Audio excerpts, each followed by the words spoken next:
Hi loves, so I am going to show you how to achieve this style, which I kind of want to say it's like effortless beach waves, kind of.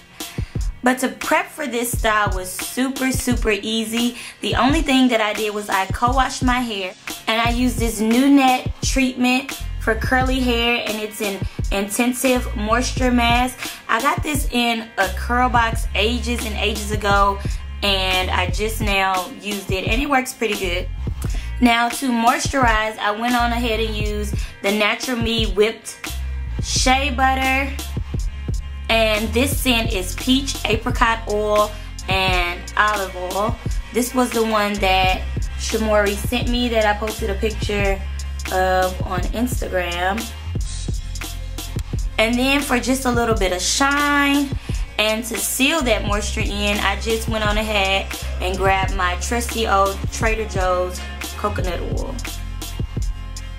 So after I co-washed, moisturized, and sealed, what I did was 8 chunky braids all over my head, and I braided the whole chunk all the way down to the end. I did not twist it at all. So now I'm going to show you how I took this style down and then styled it.